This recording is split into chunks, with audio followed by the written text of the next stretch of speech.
Ini golongan mukallaf yang dikecualikan dari pertanyaan dalam kubur. Itu adalah para nabi. Orang-orang siddiqin. Kemudian orang-orang yang mati syahid. Kemudian orang-orang yang membiasakan membaca surat Tabarak atau surat As-Sajdah tiap malam hari. Ini akan dibebaskan dari pertanyaan malaikat munkar dan nakir. Dan orang-orang yang membaca surat Al-Ikhlas di dalam sakit, ketika dia sakit parah yang membawa sampai dia meninggal dunia. Artinya ketika dia sakit selalu membaca surat Al-Ikhlas. Nah, ini para pengecualian yang mendapatkan atau yang tidak mendapatkan pertanyaan dari malaikat.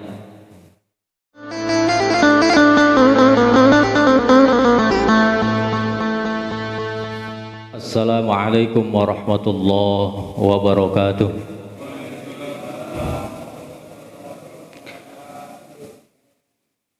Alhamdulillah alladzi arsala rasulahu bil huda wa dinil haqq liyuzhirahu ala dini kullihi wa kafa billahi syahida.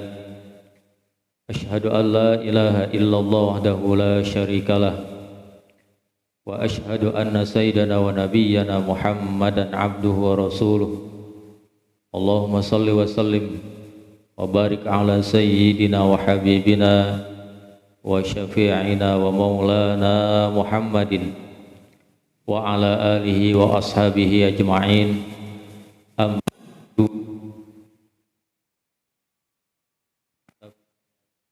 A'udzu billahi minasy syaithanir rajim. Bismillahirrahmanirrahim. Yarfa'illahu alladhina amanu minkum walladhina utul ilma darajat. Wa qala an-nabiy sallallahu alaihi wasallam kun aliman aw muta'aliman aw mustami'an aw muhibban wa la takun khamisan fatahlak. Shadaqallahul azim wa sadaqa rasuluhun nabiyul habibul karim wa nahnu ala zalika minasy syahidin wa syakirin walhamdulillahi rabbil alamin. Yang sama-sama kita hormati DKM Masjid At-Taqwa beserta seluruh jajaran pengurusnya, para asatiz, guru-guru kita, mudah-mudahan mereka semua selalu ada dalam limpahan rahmat, nikmat dan keberkahan dari Allah Subhanahu wa taala. Hadirin jamaah taklim yang dimuliakan Allah Subhanahu wa taala, seraya bersama-sama kita memanjatkan puji syukur kehadirat Allah bahwa malam hari ini, detik ini, Allah masih limpah curahkan kepada kita kenikmatan yang begitu banyak, sehingga dengan nikmat yang diberikan Allah kita masih mampu melaksanakan salah satu kewajiban kita selaku umat muslim, yakni beribadah kepada Allah Subhanahu wa taala. Mudah-mudahan rangkaian ibadah yang kita laksanakan hari ini tercatat sebagai amal soleh di sisi Allah Subhanahu wa taala. Amin ya rabbal alamin. Salawat iringi salam juga selalu kita sampaikan kepada junjungan kita baginda Nabi besar Muhammad sallallahu alaihi wasallam, pada keluarga serta para sahabat-sahabatnya. Hadirin jamaah taklim yang dimuliakan Allah Subhanahu wa taala, marilah bersama-sama kita buka taklim kitab Nuruz Zolam ini dengan membacakan Ummul Quran suratul Fatihah. Mudah-mudahan Allah Subhanahu wa taala berikan kita ilmu yang bermanfaat. Allah ampuni segala dosa-dosa kita, Allah sakinahkan keluarga kita, Allah jadikan putra-putri kita soleh dan solehah, Allah tunaikan hajat-hajat kita, dan Allah sehatkan jasmani dan rohani kita. Wabil khusus yang sedang tertimpa musibah di sana sini dalam keadaan banjir. Kita doakan mudah-mudahan mereka semua selalu diberikan kesehatan dan keselamatan oleh Allah Subhanahu wa taala. Ala hadhihi niyah bi barakati ummil Quran wa ila hadratin nabiyil mustafa Rasulillah sallallahu alaihi wasallam. Al-Fatihah. A'udzu billahi minasyaitonir rajim. Bismillahirrahmanirrahim. Alhamdulillahi rabbil alamin arrahmanir rahim maliki yaumiddin iyyaka na'budu wa iyyaka nasta'in ihdinas siratal mustaqim siratal ladzina an'amta 'alaihim ghairil maghdubi 'alaihim waladdallin amin. Kita lanjutkan ta'lim kita pada malam hari ini, masih kaitannya dengan lanjutan daripada iman kepada para malaikat-malaikatnya Allah Subhanahu wa taala. Yang kemarin kita sudah sampai kepada malaikat Munkar dan Nakir. Kita sudah mengenal siapakah malaikat Munkar dan Nakir yang terakhir, bahwasanya kemarin kita sudah sampai kepada pertanyaan-pertanyaan yang diajukan oleh malaikat Munkar dan Nakir ketika kita berada di alam kubur. Orang-orang yang mukmin ketika ditanya oleh malaikat, mereka akan menjawab. Ketika ditanya, siapakah Tuhanmu? Maka orang-orang yang mukmin itu akan menjawab, Tuhanku adalah Allah. Ketika ditanya, apa agamamu? Maka orang-orang yang mukmin itu akan menjawab, Islam adalah agamaku. Ketika ditanya, siapakah nabimu? Orang-orang mukmin itu pasti akan menjawab, Muhammad adalah nabiku. Kemudian, apa kiblatmu? Orang-orang mukmin akan menjawab, Ka'bah adalah kiblatku. Orang mukmin ketika ditanya, siapa saudara-saudaramu? Maka orang-orang mukmin menjawab, orang mukminlah saudara-saudaraku. Nah, hadirin jamaah yang dimuliakan Allah Subhanahu wa taala, ini semua tentunya akan kita bisa jawab dengan amal-amal soleh yang selalu kita lakukan selama kita hidup di dunia.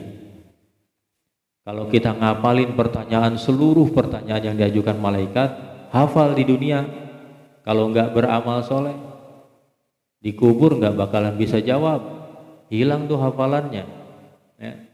Nggak bakalan bisa jawab. Lalu ketika dua orang malaikat itu mendengar seluruh jawaban yang dijawab oleh orang-orang mukmin itu benar, dua malaikat itu mengatakan, engkau benar, kata malaikat. Tidak ada yang salah jawaban. Maka kata malaikat apa kepada orang yang ditanya jawaban?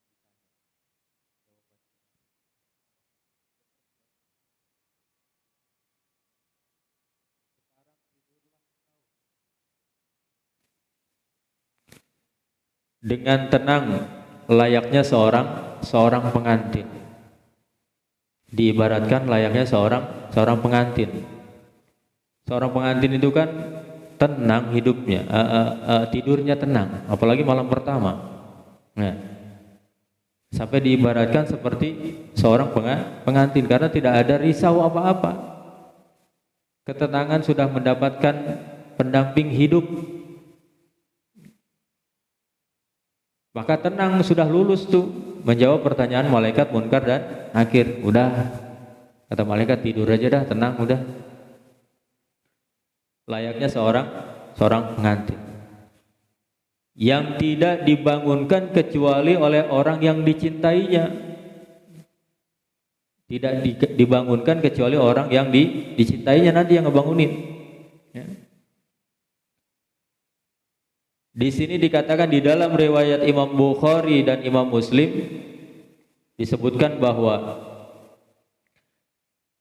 kedua malaikat itu akan bertanya kepada si mayit, apa yang kau katakan tentang Nabi ini? Maksudnya Muhammad sallallahu alaihi wasallam, Nabi Muhammad sallallahu alaihi wasallam. Kemudian si mukmin ini atau orang mukmin ini akan menjawab, aku bersaksi bahwa beliau adalah hamba Allah dan utusan Allah. Berbeda dengan jawaban orang-orang kafir ketika ditanya oleh para malaikat. Orang-orang kafir, orang-orang munafik, mereka menghadapi pertanyaan kedua malaikat itu dengan tubuh gemetar, takut. Dengan tubuh gemetar. Ketika ditanya mereka tidak bisa jawab. Bimbang jawabnya. Ketika ditanya pertanyaan man rabbuka wa man nabiyuka, begitu tuh jawabannya tuh. Ujung-ujungnya apa? Saya nggak tahu. Bingung jawabnya.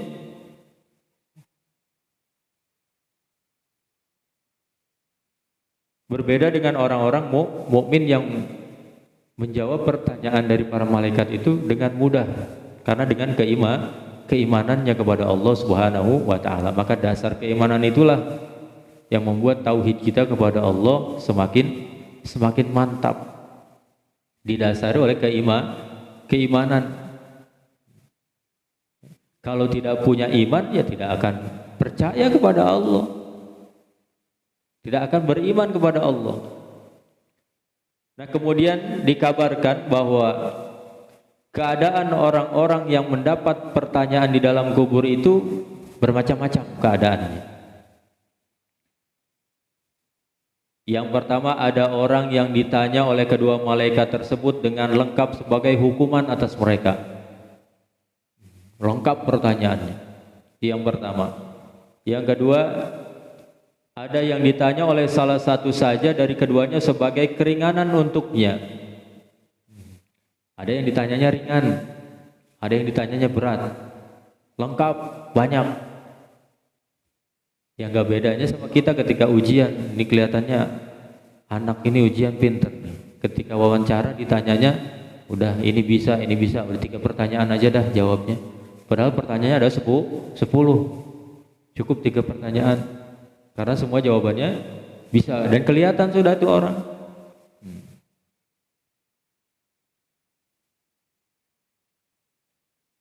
Dan cara soal jawab itu pun berbeda-beda cara menjawabnya.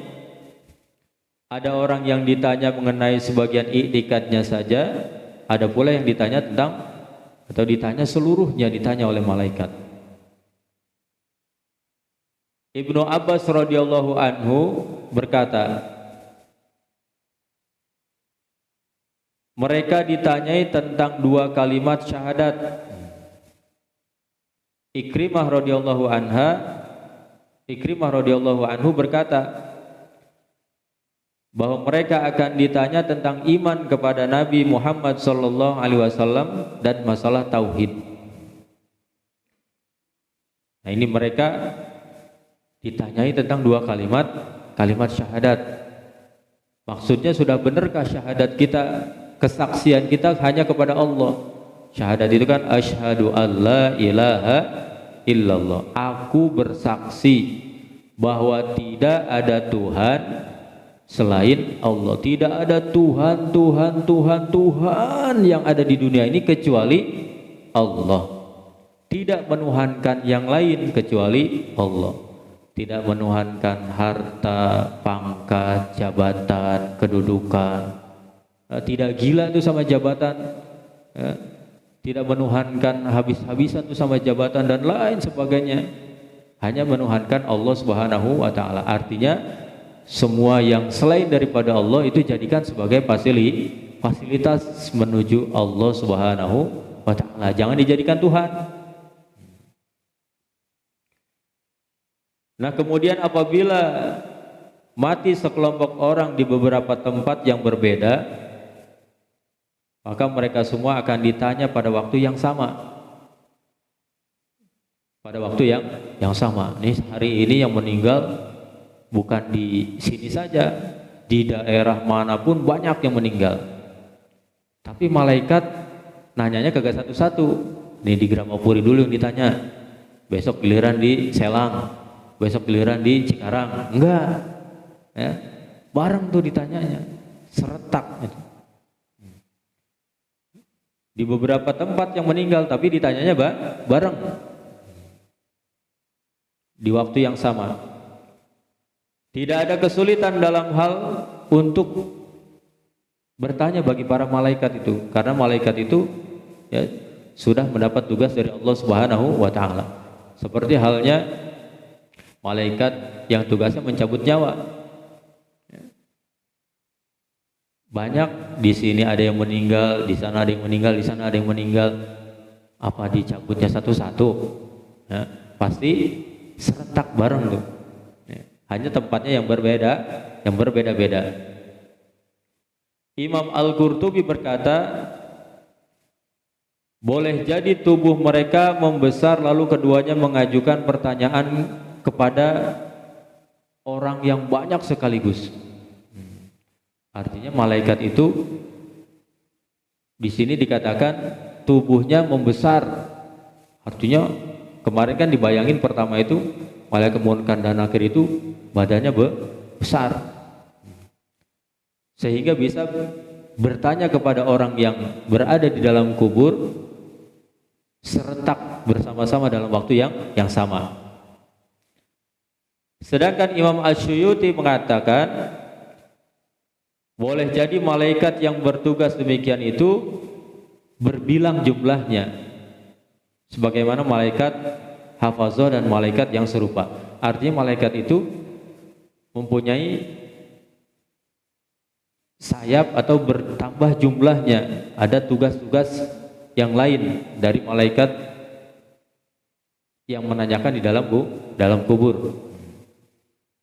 Ini menurut Imam Asyuyuti, bahwa malaikat yang bertugas demikian yang menanyakan di dalam kubur berbilang jumlahnya sebagaimana malaikat hafazah dan malaikat yang serupa dengannya.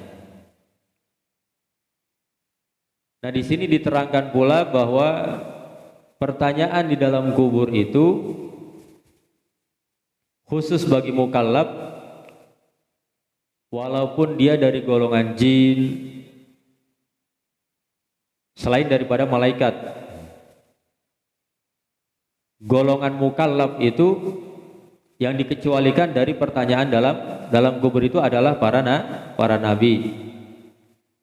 Ini golongan mukallaf yang dikecualikan dari pertanyaan dalam kubur itu adalah para nabi. Orang-orang siddiqin. Kemudian orang-orang yang mati syahid. Kemudian orang-orang yang membiasakan membaca surat Tabarak atau surat As-Sajdah tiap malam hari. Ini akan dibebaskan dari pertanyaan malaikat Munkar dan Nakir. Dan orang-orang yang membaca surat Al-Ikhlas di dalam sakit, ketika dia sakit parah yang membawa sampai dia meninggal dunia. Artinya ketika dia sakit selalu membaca surat Al-Ikhlas. Nah, ini para pengecualian yang mendapatkan atau yang tidak mendapatkan pertanyaan dari malaikat. Yang pertama adalah para nabi. Yang kedua orang-orang siddiqin. Kemudian orang-orang yang mati syahid. Dan orang yang membiasakan membaca surat Tabarak atau surat As-Sajdah di tiap-tiap malam harinya. Dan orang yang selalu membaca surat Al-Ikhlas ketika dia mengalami atau ketika dia sedang sakit sampai membawa kepada dirinya meninggal dunia. Nah, kedua malaikat yang dinamakan Munkar dan Nakir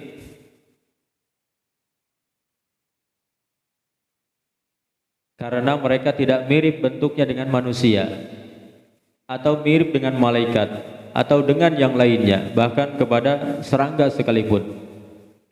Tetapi bentuk mereka ini sangat mengagumkan, lain dari yang lainnya, dari yang lain. Allah menjadikan mereka ini sebagai peringatan bagi orang-orang yang beriman dan penggetar bagi orang-orang kafir. Artinya orang-orang yang beriman ini harus ada perasaan takut kalau nanti ketika meninggal dunia tidak bisa menjawab pertanyaan yang diajukan oleh malaikat munkar dan nakir. Kalau tidak bisa menjawab, repot udah urusannya. Berarti di dunianya ada masalah dengan ibadahnya. Berarti di dunianya ada masalah dengan ibadahnya. Nah, di dunia harus merasa gentar, takut dengan pertemuan dengan dua orang malaikat ini. Karena di alam barzah, alam kubur ini, ya, yang sering saya katakan adalah gerbang pertama menuju akhirat. Rupa kedua malaikat ini sama sekali tidak menyenangkan bagi orang-orang yang memandangnya. Rupa kedua malaikat ini sangat tidak menyenangkan bagi orang yang memandangnya. Andai kata orang-orang kafir itu tidak mendapatkan azab lain selain dari memandang wajah malaikat ini, niscaya itu sudah cukup untuk menyiksa mereka. Andai kata orang-orang kafir itu tidak mendapatkan azab yang lain selain daripada memandang wajah keduanya, niscaya itu sudah cukup untuk menyiksa orang-orang kafir. Karena saking apa itu? Saking tidak enak dipandangnya, menyeramkan, menakutkan. Nah, kan tadi dikatakan ketika akan ditanya orang-orang kafir itu gemeter badannya, ketakutan, gugup karena merasa takut. Kenapa seperti itu? Bahkan itu merupakan azab terbesar bagi orang-orang kafir itu ketika memandang malaikat munkar dan nakir di dalam kubur.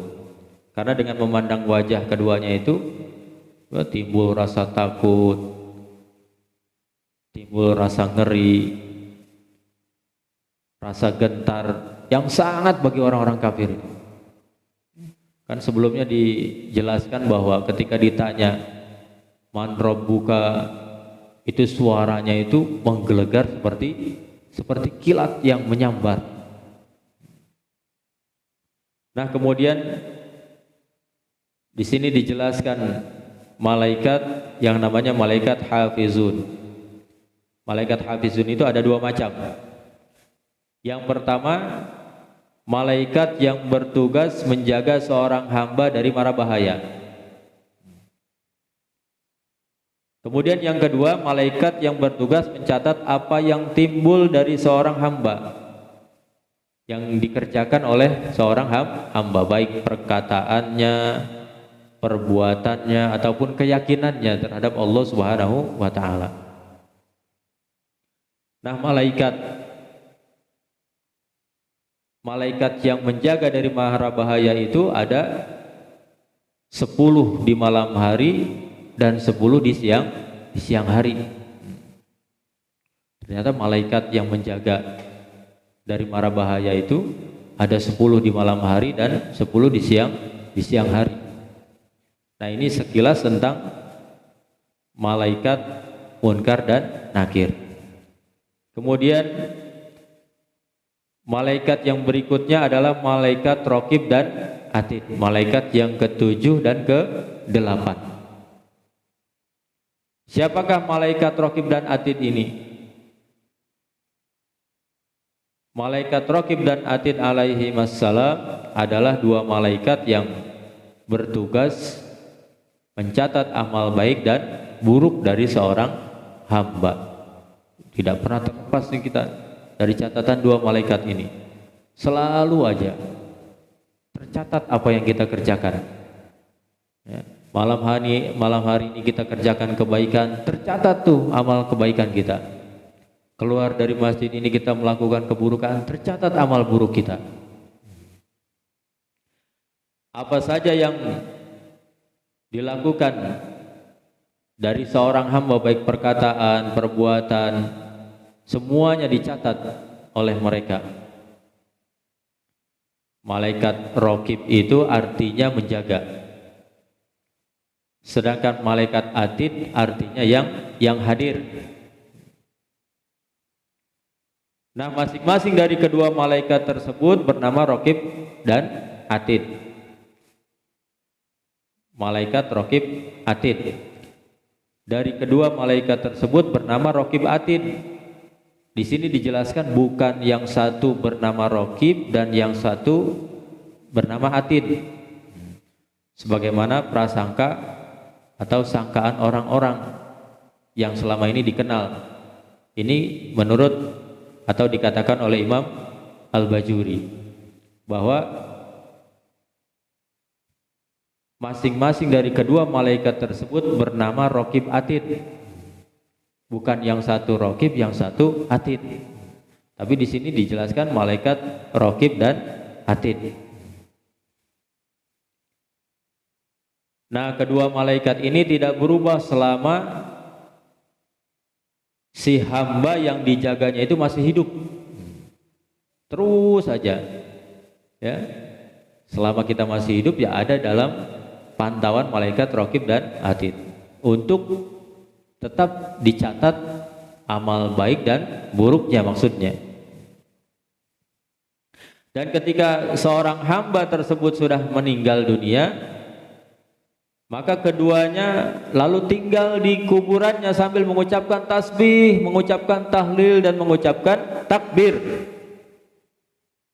Untuk apa? Untuk mencatatkan pahalanya untuk si mayit hingga hari kiamat. Artinya ketika si mayit itu mendapat kiriman doa, anaknya selalu membaca atau jadi anak yang soleh, itu dapat kiriman apa tuh? Dapat kiriman pahala kebaikan, tercatat tuh ya oleh malaikat Raqib dan Atid. Jika si mayit itu seorang mukmin, dia akan mencatatkan pahala untuk si mayit hingga hari kiamat. Tapi sebaliknya tuh, jika si mayit itu seorang kafir atau orang yang munafik, maka dia melaknatnya hingga hari kiamat.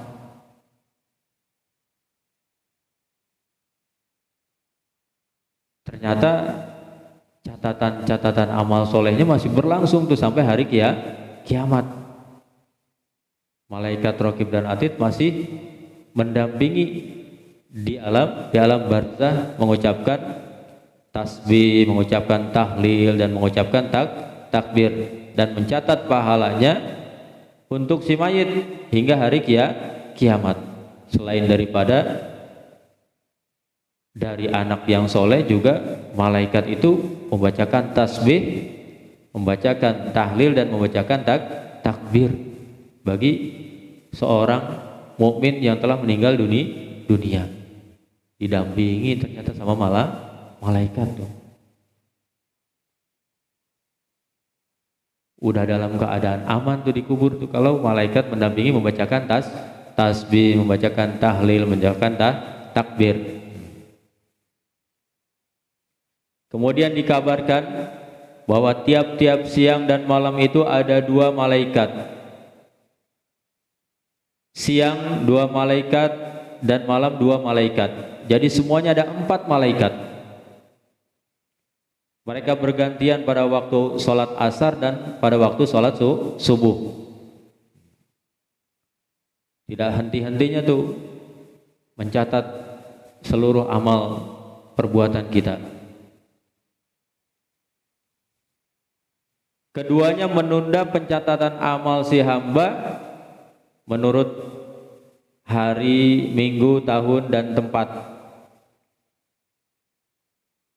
Malaikat pencatat amal kebaikan berada di sebelah kanan, sedangkan malaikat pencatat amal keburukan ada di sebelah kiri. Nah, kemudian malaikat pencatat kebaikan adalah pemimpin malaikat pencatat keburukan. Apabila si hamba atau seorang hamba mengerjakan kebaikan, maka malaikat yang kanan segera mencatatnya. Berbeda dengan ketika seorang hamba mengerjakan perbuatan buruk atau perbuatan dosa, maka malaikat yang sebelah kiri itu tidak langsung mencatatnya. Dia akan berkata kepada malaikat yang tugasnya mencatat amal kebaikan. Apa kata malaikat yang tugasnya mencatat keburukan? Apakah saya catat ini? Kurang lebih begitu. Kemudian malaikat yang kanan menjawab, sabar. Jangan kau catat sekarang, kata malaikat yang mencatat amal kebaikan. Mungkin dia akan meminta ampun dan bertaubat kepada Allah Subhanahu wa taala. Tangguhkan dulu catatannya. Barangkali dia mau bertobat kepada Allah. Sampai kayak gitu tuh dikasih kesempatan tuh manusia tuh. Nggak langsung dicatat. Karena mungkin dia akan bertaubat dan mohon ampun kepada Allah. Nah, jika si hamba itu bertaubat, maka dicatat satu kebaikan untuknya. Jika dia bertaubat kepada Allah, maka dicatat satu kebaikan untuknya. Dan jika dia tidak bertaubat, setelah lewat 6 jam, di sini keterangannya setelah lewat 6 jam, maka malaikat yang kanan berkata kepada malaikat yang kiri, "Dah, catatlah," kata malaikat. Semoga Allah melepaskan kita dari orang ini. Maksudnya sudah tidak ada tanggung jawab lagi setelah dapat keringanan untuk bertaubat kepada Allah. Masih belum dicatat tuh dosanya tuh.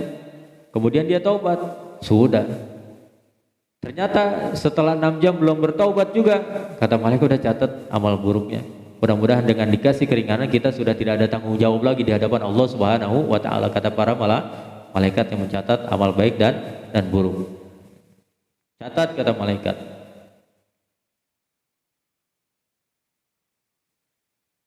Kemudian doa kematian ini mereka panjatkan adalah sebagai upaya mereka untuk membebaskan diri dari menyaksikan perbuatan maksiat yang dilakukan si hamba tersebut. Sebab mereka merasa sangat terganggu dengan perbuatannya itu. Nah, hadirin jamaah taklim yang dimuliakan Allah Subhanahu wa taala, kemudian ada yang namanya lembaran-lembaran amal tersebut diperlihatkan kepada Nabi sallallahu alaihi wasallam setiap pagi dan sore. Lembaran-lembaran amal tersebut diperlihatkan kepada Rasulullah sallallahu alaihi wasallam pada setiap pagi dan sore. Kedua malaikat pencatat itu tidak melalaikan satupun urusan seorang hamba, atau tidak pernah kelewat satupun apa yang seorang hamba lakukan, pasti tercatat. Semuanya mereka catat. Perbuatan, perkataan, ataupun niat sekalipun dicatat sebagai amal soleh. Jika si hamba berniat melakukan satu kebaikan, maka mereka mengetahuinya dari bau harumnya mereka melakukan kebaikan. Dan jika berniat melakukan keburukan, maka mereka mengetahuinya dari bau busuknya.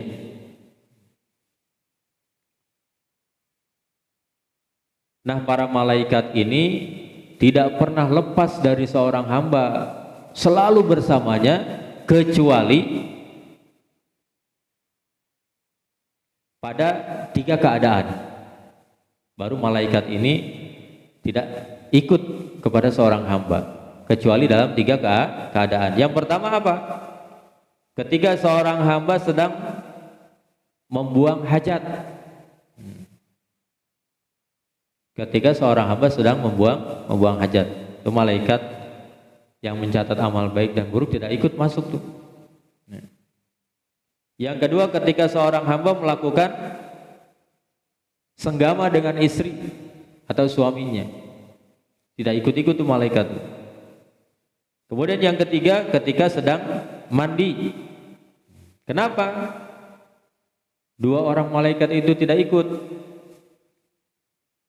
Karena pada ketiga keadaan itu besar kemungkinan aurat itu akan tersingkap atau terlihat. Berbeda dengan malaikat hafazah yang tidak mencatat amal, maka mereka ini tidak pernah memisahkan diri dari seorang hamba selamanya, tetapi selalu menyertainya. Jika kedua malaikat pencatat amal itu memisahkan diri dari seorang hamba ketika terjadi salah satu dari ketiga keadaan tadi, mereka masih tetap bisa mencatat apa yang dilakukan oleh seorang hamba, karena Allah menjadikan tanda akan hal tersebut. Nah, selain dari ketiga keadaan tersebut, kedua malaikat ini memisahkan diri dari seorang hamba,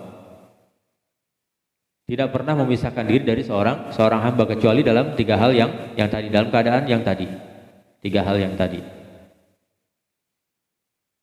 Sekalipun di dalam rumahnya, di sini dijelaskan ada lonceng, ada anjing atau patung sekalipun.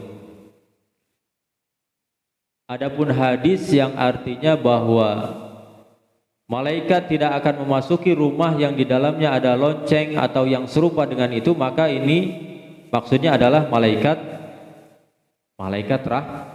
rahmat, bukan malaikat raqib dan atid. Maka penulisan amal ini benar-benar dilakukan dengan alat tulis.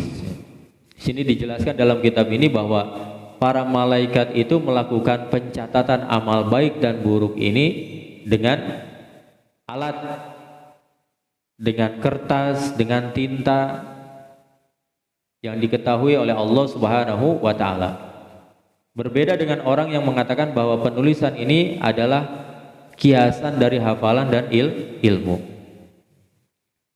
Nah, ini hadirin jamaah yang dimuliakan Allah Subhanahu wa taala tentang malaikat raqib dan atid.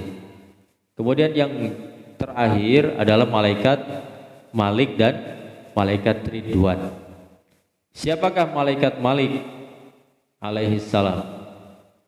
Malaikat Malik ini adalah malaikat yang ditugaskan menjaga neraka yang jumlahnya ada 7 tingkatan neraka.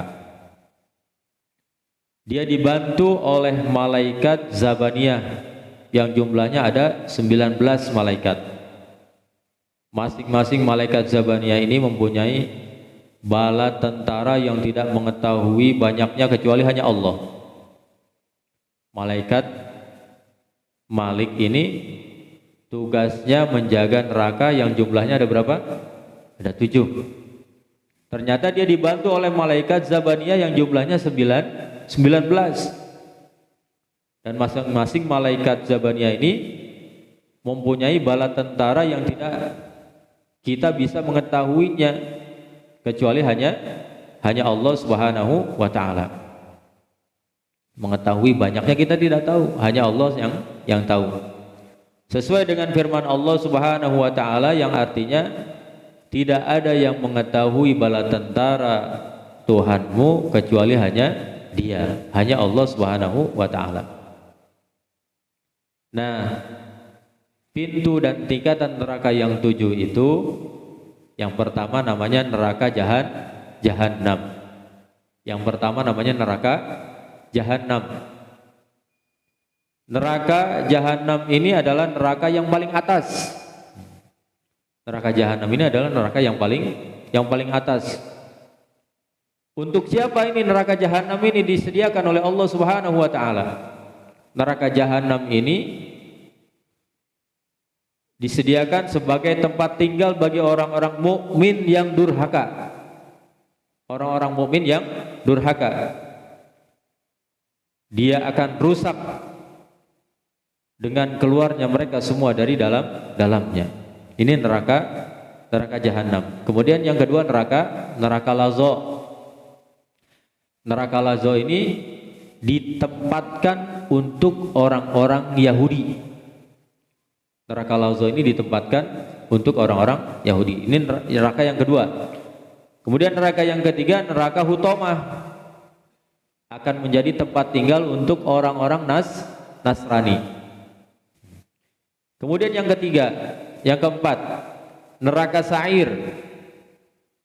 Neraka sa'ir ini ditempatkan oleh kaum Sobiin, yaitu pecahan dari kaum Yahudi yang bertambah-tambah kesesatannya karena telah menjadikan anak sapi sebagai sembahan mereka, yang dijelaskan dalam surat Al-Baqarah itu, ya.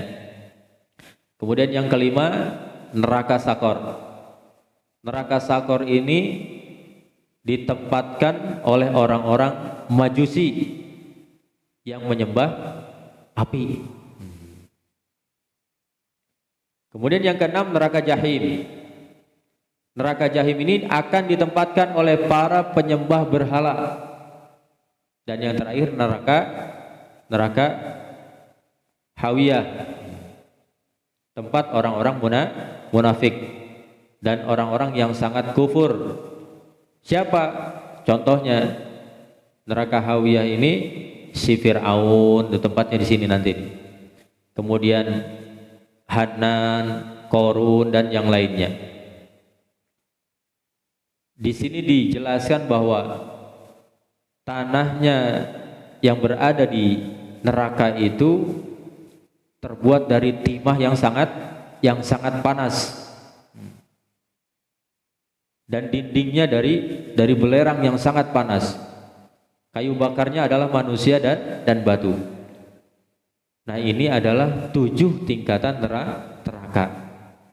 Tapi di sini kebanyakan ditempatkan oleh orang-orang yang selain menyembah kepada Allah Subhanahu wa taala. Mudah-mudahan kita semua dilindungi oleh Allah Subhanahu wa taala daripada nerakanya Allah Subhanahu wa taala. Mudah-mudahan dengan seringnya kita berkumpul dengan orang-orang soleh di majelis ta'lim, majelis ilmu, tempat zikir dan lain sebagainya, dapat membawa kita, memasukkan diri kita ke dalam surganya Allah Subhanahu wa taala, yang pada akhirnya kelak mudah-mudahan kita meninggal dalam keadaan husnul khatimah. Amin ya rabbal alamin. Al-Fatihah.